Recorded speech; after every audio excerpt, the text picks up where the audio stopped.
Hi there, and thanks for joining us to find out more about the full journey to accreditation. My name is Stephanie Davis from Alchemist SafeContractor, and I am joined here today with our SafeContractor expert, Jack Davis, who will be discussing the full journey to accreditation and answering all the questions that you have asked. Over to you, Jack. Great, thanks, Steph. So we're going to talk a little bit about what SafeContractor is. So fundamentally, at its core, SafeContractor is something that's used to help in the pre-qualification and the vetting of subcontractors before carrying out work, typically part of the tendering process. So SafeContractor is part of something called SSIP, SIP, but fundamentally it's Safety Schemes in Procurement.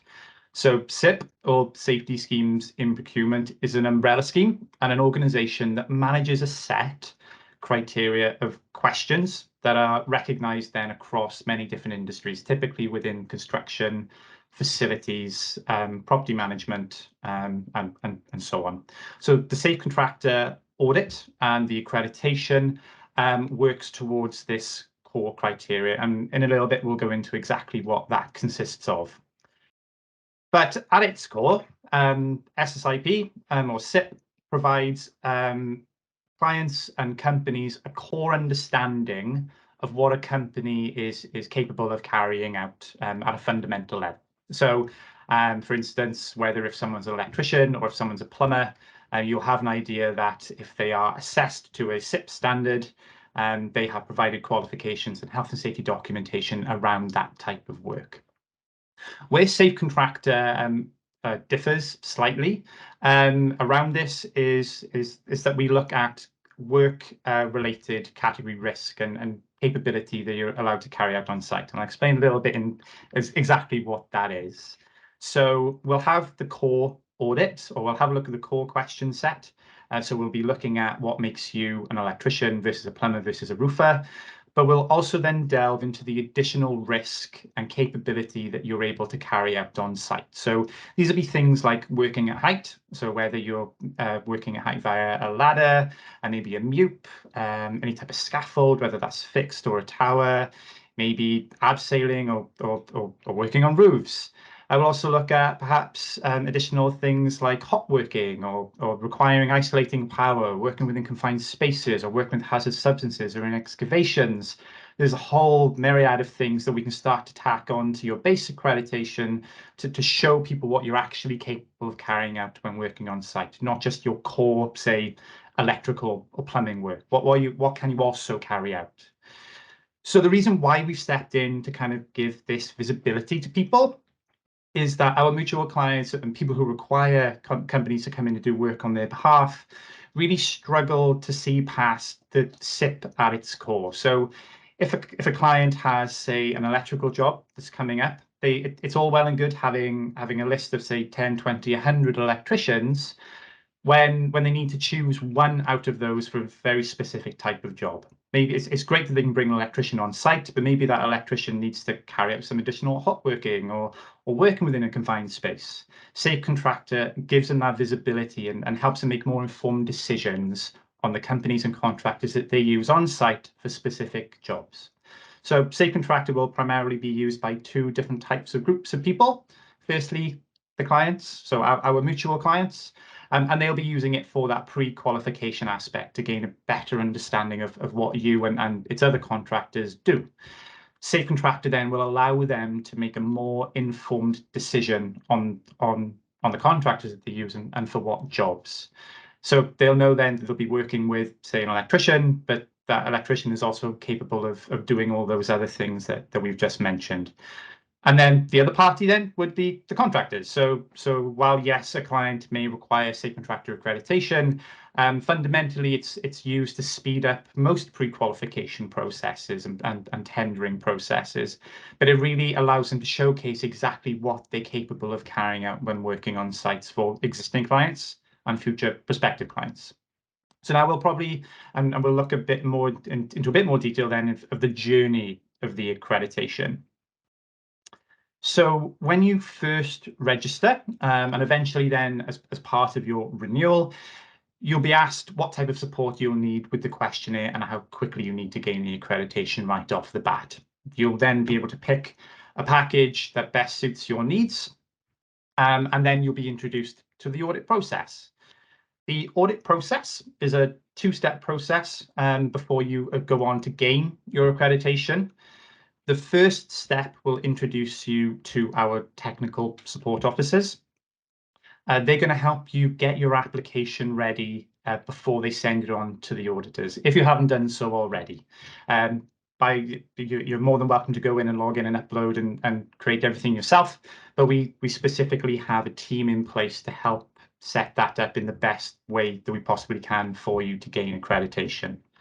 As part of their role, they're going to confirm some basic company information with you, so things like your company name, how many employees you have, but fundamentally what type of work they're able to carry out. And on the back of this, they're going to help gather some key documents then to support the questionnaire that needs to be completed, that's going to be sent to audit.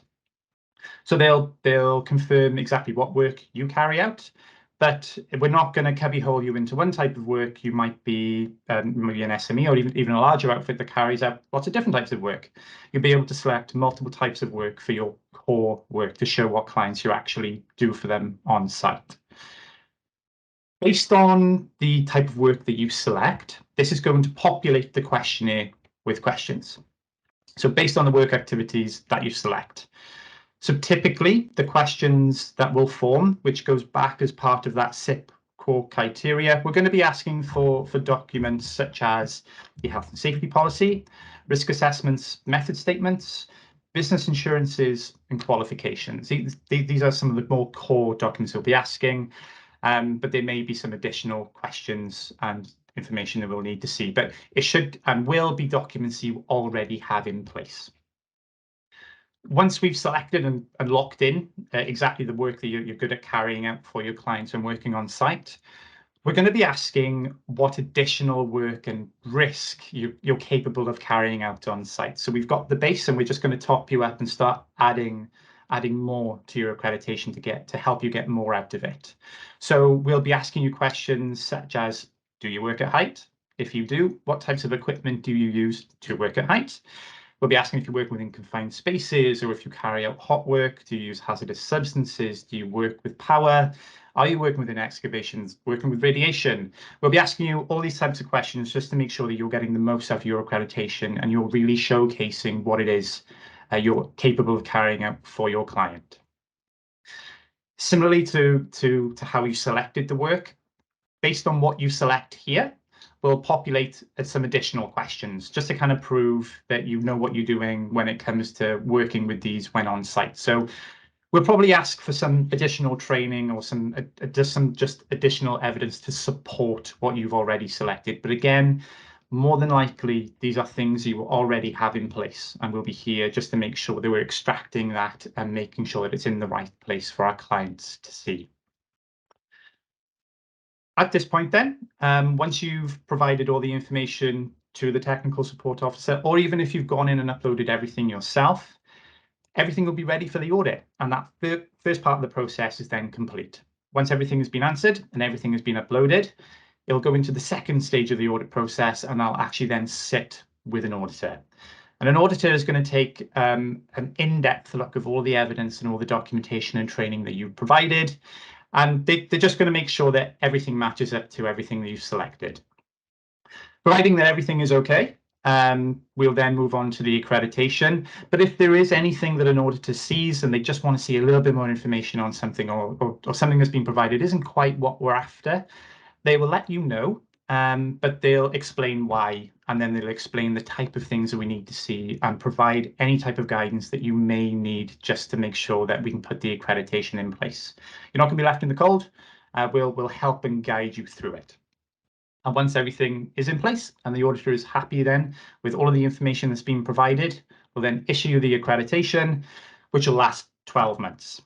And then in 12 months' time, we'll be reaching out just to let you know that you need to go in and resubmit some supporting information. We'll be able to take some information that you've provided this year on next year, but there will be some documents that we just need to see that have been reviewed. So that that kind of wraps up the journey to the accreditation, and we'll start to look now at some helpful tips then when it comes to the audit. This isn't an exhaustive list, but just from some experience and having a chat with the auditors, use this as a resource. Don't be afraid to use the audit team for help. I personally have been on both sides of this fence, and engaging with something like SafeContractor can be a little bit daunting if you've never done something like this before. We are here to help. It's easy to try and put something off and then let it go, and then you panic at the last minute, especially if the client's asking whether you have it in place or not. We aren't here to hinder. We are here to help at the end of the day. So use us. When it comes to the audit, we'll ask you one question. There's not ever one answer or one document that's the correct answer. You'll often find that health and safety isn't as black and white as you may think it is. There will be lots of different types of evidence that you can provide to support in each of the questions. So if you do have any queries or questions, or you're confused about any of that, just let us know. And again, we'll help you through that. And then lastly, send the information that you have to us in the best way that suits you. So you can either upload this directly to your questionnaire or your portal. You can email it to us and we'll do that for you. You can even post us the information, just whatever is easiest for you. And again, the format of the information you send it to us, it doesn't matter. As long as we're able to read it and see it, that's all we really, really want to see. So things like Word documents, PDFs, scans, or even pictures of the information that you have, whatever's easiest for you, just send it to us and we'll make sure that everything is in place to give you the accreditation. And I think then we'll move on to a bit of a Q&A and some of the questions that have been sent in for us to have a look and answer. Thanks, Jack. So plenty of you have been submitting questions ready for us to answer. So I think it's best to kick it off with, is it worth the money? Sure. So this is a question that gets asked a lot. And we're under no illusion that starting off any type of relationship with someone, just saying a mutual client of ours is looking to take you through the process, and there is a cost involved. But plainly, yes, you're going to be getting your money's worth. So ultimately, then it'll open up doors to work with clients that are already asking for it. But what you may already find is that you have other clients that ask for SafeContractor too.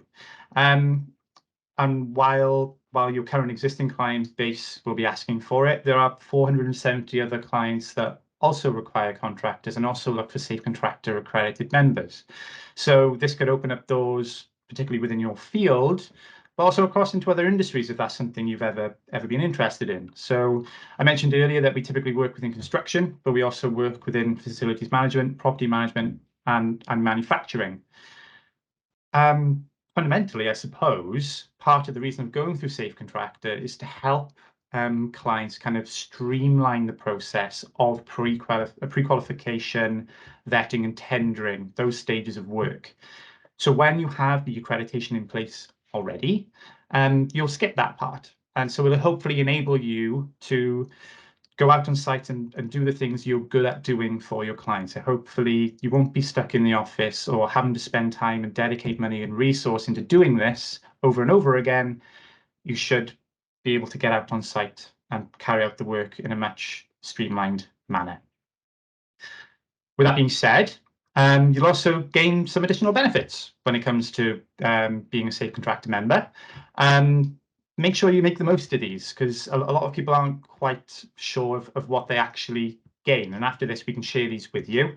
But some of the main ones that you can take advantage of and make some big savings is things like saving up to 10p a litre with a fuel card for your fleet, or even getting a TradePoint card, which gains you 10% off at TradePoint. You can get 20% off Zurich Insurance once you're accredited, and you get access to 24/7 health and safety and HR advice. Again, that's not an exhaustive list. We can share, or we can give you the resources to exactly what you can get to. But yes, this will certainly start to open a few more doors, get you to site more quickly, as well as giving you some hands-on benefits once you become a member. How long will it take me? So this is kind of an open-ended question. It's in our best interest to get you accredited.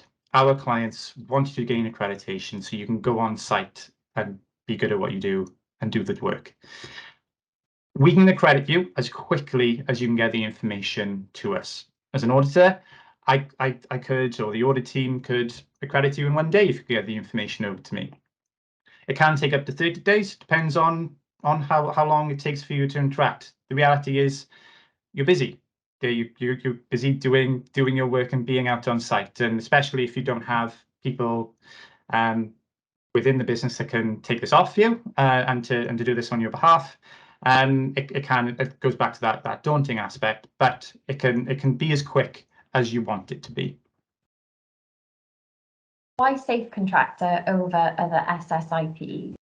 Sure. So we touched on this, or at least I touched on this a little bit at the beginning, but fundamentally, it enables you to showcase exactly what you're capable of carrying out on site.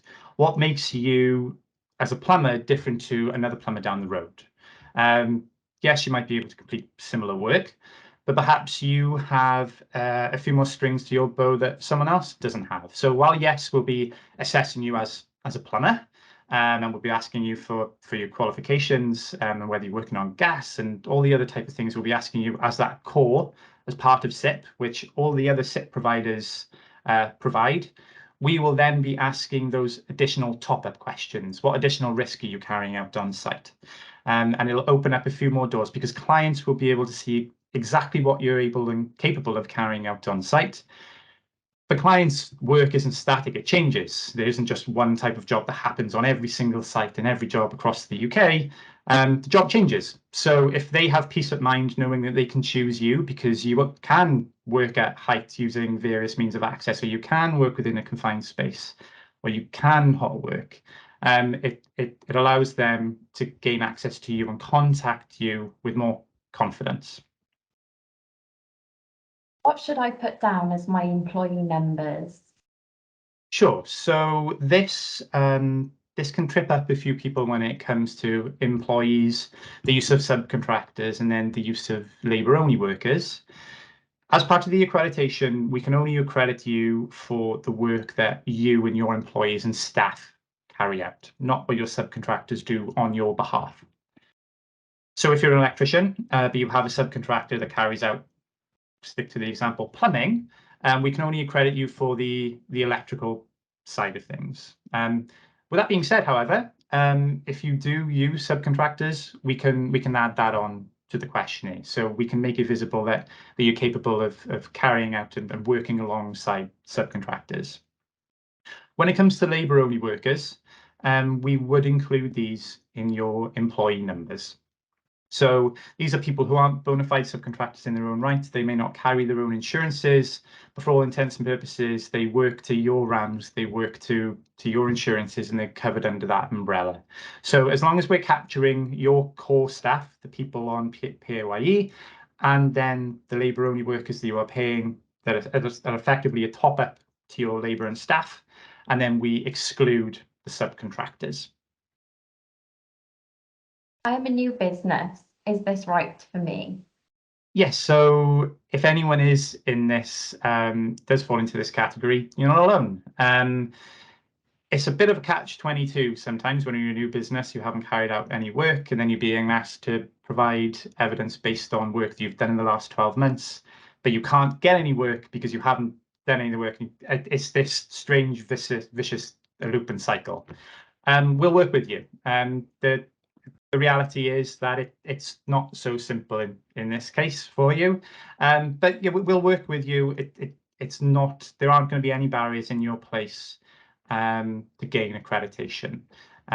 We'll probably have to work, or the evidence we'll have to see will have to be tailored a little bit differently. Perhaps rather than being reflective, it'll be looking towards the future. So can you provide evidence for upcoming work? And that type of thing. But as a new business, this is something that that will definitely benefit you, and it's not something there won't be anything that will hinder you in gaining accreditation. This seems like something for bigger businesses. We are only a small operation. Is it relevant? Sure. So this is something that gets asked quite frequently. In reality, half of our base of 33,000 contractors are SMEs. They employ 1 to 15 employees. Um, that is who we work with. That is our demographic. That is our base. It's definitely relevant. While larger and bigger businesses probably have more resource in place to be able to deal with things like SafeContractor,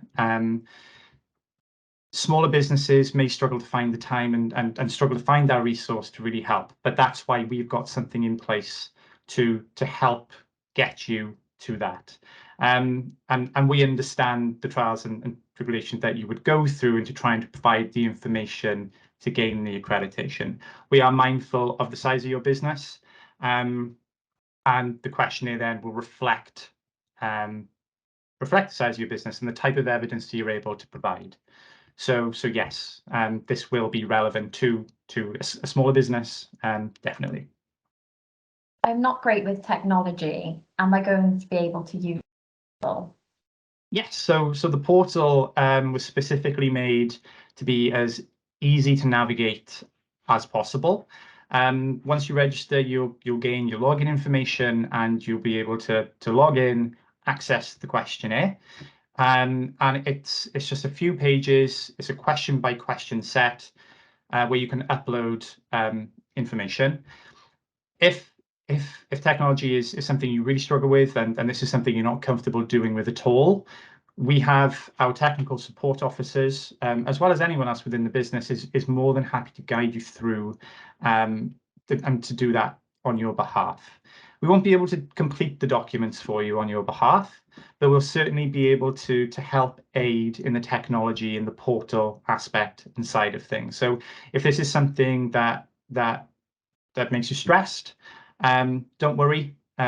We are here to help you through the whole process and to get you the accreditation.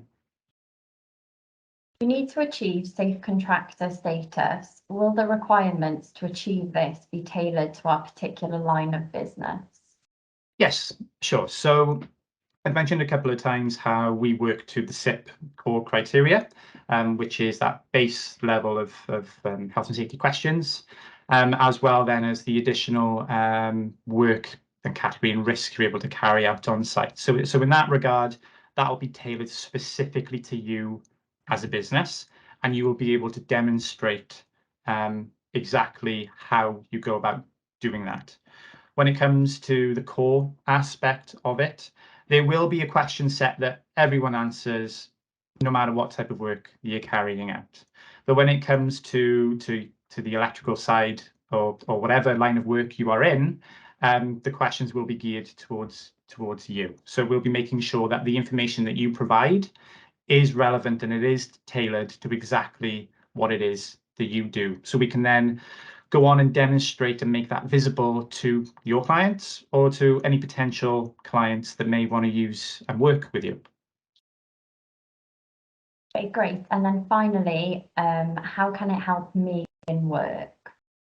Sure. So as we've already mentioned, there's probably a requirement in place for you by an already existing client anyway, to gain SafeContractor accreditation.